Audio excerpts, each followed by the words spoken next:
This video's not made for kids, you crazy bitch-ass bastard!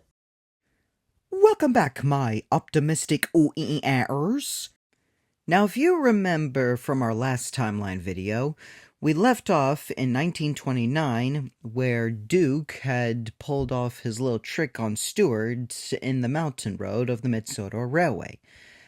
Now, in this timeline video, we will cover the 1930s and 40s. So with that, just sit back, relax, and enjoy today's volume.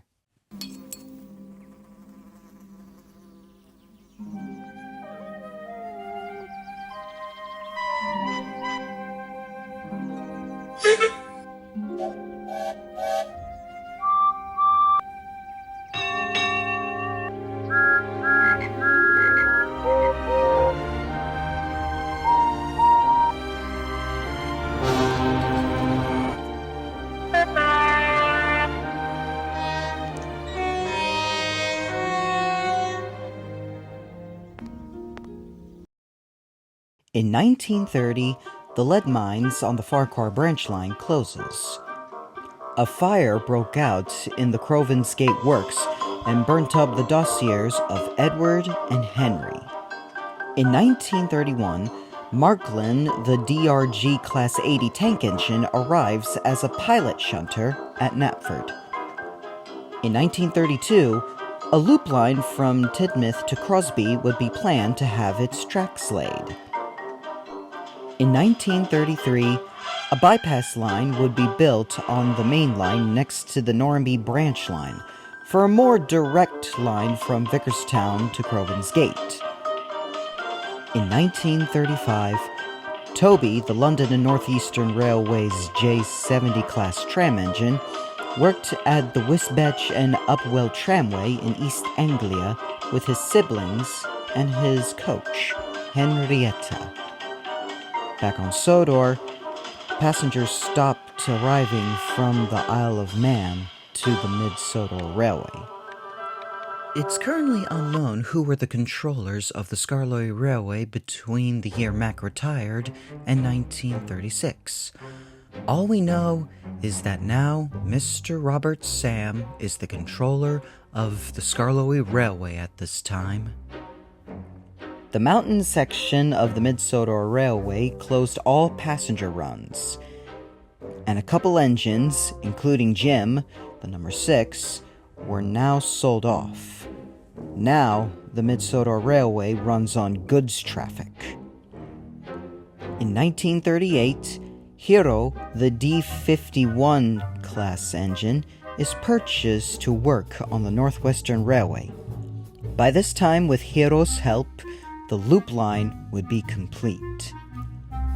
In 1939, Gordon heads to Crewe for a rebuild, and Sir Topham Hatt loans a substitute engine, an LNER K3 numbered 87546.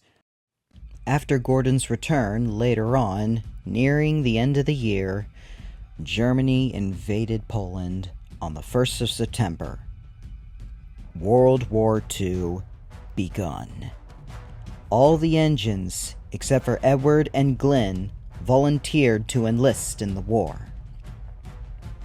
Fast forwarding, in 1941, Barrow-in-Furness in the mainland gets bombed, resulting in the Barrow Blitz.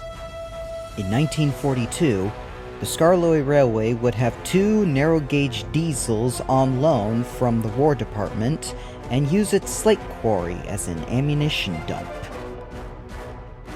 In 1943, the Tidmouth and Knapford Blitz occurs.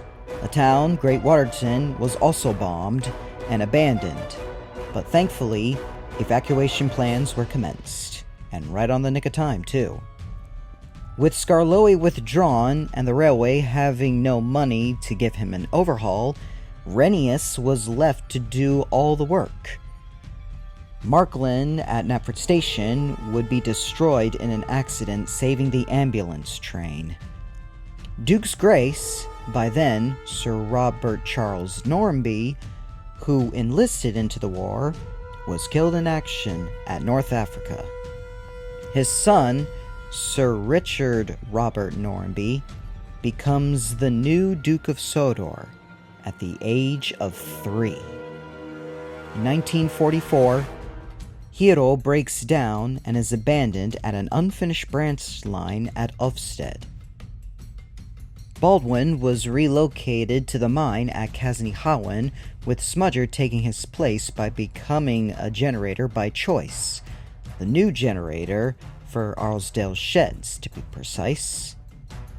A roadway linking up between Arlesburg Harbour and Harwich was built at that time. In 1945, some of the rails at Cronk and Harwich Railway were lifted, scrapped, and or melted into usage of the war. World War II finally ends on May 7th. Sir Topham Hatt sells the following engines to make money to repair the damage at Tidmouth and Knapford: Neil, Cecil, Gabriel, and Maxwell. But thankfully, he still visits Sodor until 1951.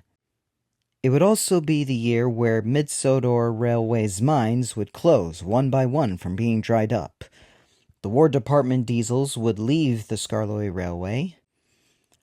Edward was finally out of his sheds to do some work, like pulling a passenger train and shunting trucks.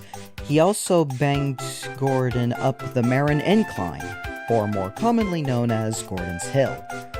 98462 and 87546 would leave Sodor for their rude behavior, and Henry would take shelter in the Ballyhoo Tunnel from the rain, only to be bricked up but eventually released and assist Edward with Gordon's train when he bursted his safety valve.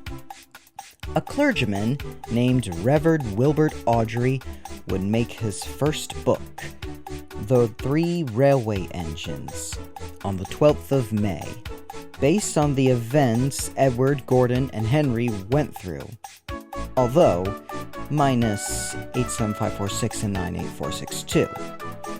Thus, a book series called The Railway Series was born, and Awdry would become a part-time Sudrian historian, visiting Sodor and document random yearly events. He also got a private engine, a GSWR 403 class, named, well, Awdry as well, after the author himself.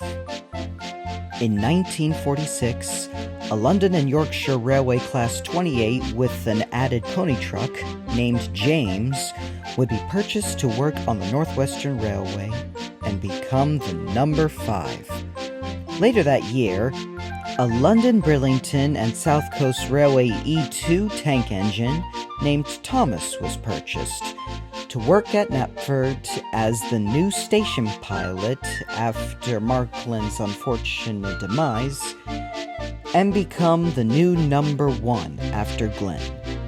He would have many events, including being tricked by Gordon, pulling a passenger train, a goods train, and rescue James from a crash in a cow field.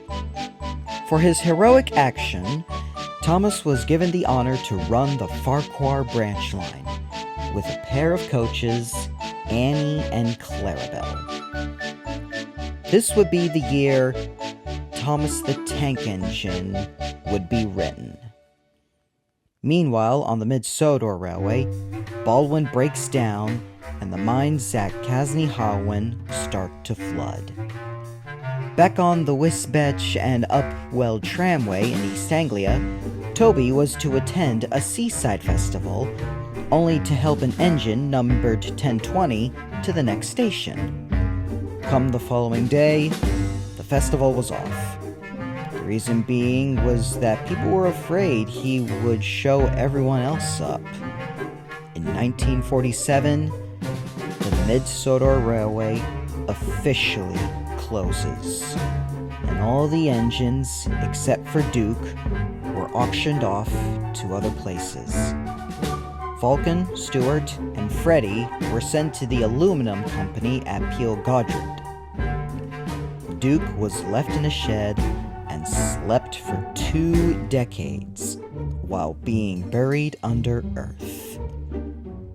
Meanwhile, the line from Tidmouth to Arlesburg and the roadway from Arlesburg to Harwick were also out of business. This would also result in the Kronken-Harwick Railway to permanently close. In 1948, the 4 big railways merged into one, known as British Railways, making Sodor's railway a northwestern region and allowing to have a large amount of independence. And Sir Topham Hatt got promoted from being director to controller. James returns to service after his overhaul and was given new brake blocks and a new coat of red paint. He had quite the eventful year, double-heading a train with Edward and spoiling the controller's top hat, having his coach's brake pipes being fixed with a bootlace, dealing with trucks at Gordon's Hill, and hauling an express for Gordon after the line was lost for him. This would be the year James the Red Engine would be written. Meanwhile, on the Brenham branch line, Manford, Ward, and Stewart were each being transferred to a station as a pilot after clay was discovered. A clay pit was made by the founded company, Sodor China Clay, and the 3 engines left for their new locations, while 2 Bagnall saddle tank engines were sent to work at the clay pits, Bill and Ben. A Manning World tank engine named Kick was originally intended to work at the clay pits, but to avoid a similar issue his brother Punch had back in 1937, the offer was declined. Edward was relocated to the Brenham branch line to run services there. Meanwhile, Thomas would have some eventful moments on his branch line. Those would include leaving a guard behind, go fishing, so to speak, and meeting a Caterpillar Model 70 tractor named Terrence. During the wintertime, Thomas would not be fond of wearing a snowplow, so one day, as he foolishly didn't wear his snowplow, he got stuck in the snow, and Terrence would rescue him at the Hackenbeck Tunnel. Next year, Thomas would meet another road vehicle, an AEC Regnal T-class bus named Birdie, and have a little race with him. Thomas won that race, and in 1949 would be the year Tank Engine Thomas was written. The 3 big engines would arrange their trains by a trick from the US called polling. But after numerous accidents, the act of polling was dropped.